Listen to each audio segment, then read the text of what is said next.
Сәлем оқырман. Сіздермен бірге мен, Молдахан Еркежан, Алтынсарин Академиясының шәкірті.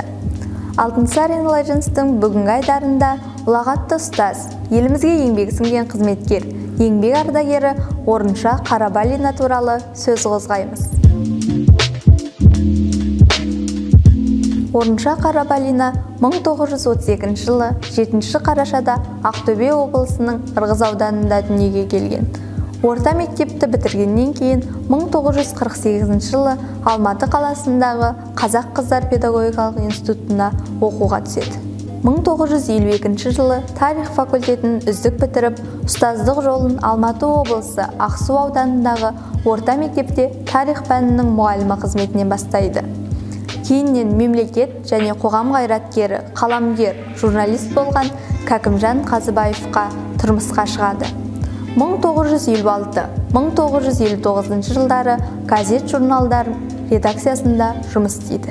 1961 жылдан бастап қазіргі республикалық мамандандырылған дарынды балаларға арналған қазақ тілі мен әдебиетін тереңдете оқытатын мектеп-интернатында тарих пәнінің мұғалімі қызметін 57 жыл атқарып келген. Жай сабақ беріп қана қоймай, мектептің барлық іс-шаралары мен қоғамдық жұмыстарына белсене атсалысқан. Ұстаздық озық қызметі, жоғарғы біліктілігі, қоғамдық ерен еңбегі үшін 1968 жылы Қазақ КСР оқу-ағарту ісінің озық қызметкері, 1983 жылы КСРО оқу-ағарту ісінің озық қызметкері атанады. Білім және ғылым қызметкерлерінің бірнеше съездерінің делегаты болады. 1998 жылы Қазақстан президентінің жарлығымен Қазақстанның еңбек сіңірген қызметкері құрметті атағына ие болды. 2018 жылы еңбек ардагері медалімен марапатталады. Орынша Қарабалина педагогтердің өмірінен сыр шертетін ұстаз бақыты, ұстаз жүгі қашанда ауыр атты кітаптардың және де 50 шақты мақалалардың авторы. Қазақта көненің көзі, асылдың сынығы, тектінің тұяғы деген сөз бар. Бұл сөз дәл осы Орынша апайымызға арналып айтылғандай. Әкесі Ұзақбай Құлымбетов, халық комиссары, сонымен қатар орыс тілі мен әдебиетінің мұғалімі болған кісі. Ұзақбай Құлымбетовті жалған жаламен халық жауы деп айыптап, ату жазасына кескен. Дәл осы халық жауы деген ат ұрпақтарының да қара жерге сыйдырмай талай жер аудартқан. Соған қарамай Орынша апамыз барлық қиындыққа қарсы тұрған. Күйеуі Кәкімжан Қазыбаев та қайраткер, қаламгер, журналист, елге сыйлы азамат болған. Орынша Қарабалинаны ел арасында Бауыржан Момышұлының алғашқы келіні деп те атап кеткен. Оған себеп Бауыржан атамыздың жары Жамал апай Кәкімжан Қазыбаевты өз баласындай көріп, 4 жыл сол кісінің қолында тұрғызған.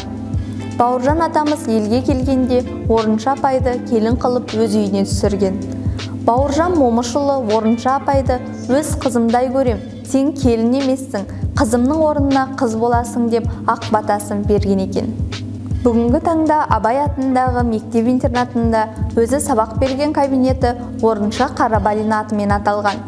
Орынша апай 5000-нан аса шәкірттерді тәрбиелеген. Ол кісілердің алды елге қызмет еткен қайраткерлер. Ішінде Мәулен Ашымбаев, Әділ Шаяхметов, Айдос Үкібай, Қанат Құдайберген, Кеңес Дүйсекеев, Тамара Асар, Тоқтар Серіков, Нұрлан Албан, Серік Қалиев, Нұрділда Ораз сынды өз ісінің мамандары да бар. Орынша Қарабалина тек шәкірттерді ғана емес, өзінің әріптестеріне де үлгі болып жол сілтеген. Мен дәл сол мектепте Орынша Қарабалина атындағы кабинетте білім алып, апаймен бірге жұмыс істеген ұстаздардан тәлім алдым. Әлі күнге дейін мектептің іс-шарасының қайсысы болмасын, Орынша апай үнемі келіп, қадірлі қонақ болып кетеді. Сыныпта отырғанда өзі кіріп келіп, бата тілегін де айтқан болатын. Ұстаз бақыты кітабындағы интернат өміріне байланысты әр оқиға маған ерекше әсер етті. Себебі дәл сол оқиғалар менің де басымнан өтіп, қызықты сәттерімнің біріне айналған. Мен тірі аңыз, ұлтының ұлы ұстазы Орынша Қарабалинаның еңбек сіңірген мектебінде тәрбие мен білім алып, ол кісімен жүз көріскенімді мақтанышпен айта аламын. Орынша Жолмұрат қызы Қарабалина білім жолында ерең еңбек еткен, өзіндік сара жол сала білген білікті ұстаз. Ал ел ұстазы болған жанның шырағын сөндірмей, бастаған ісін жалғастыру бізге, ұрпаққа міндет.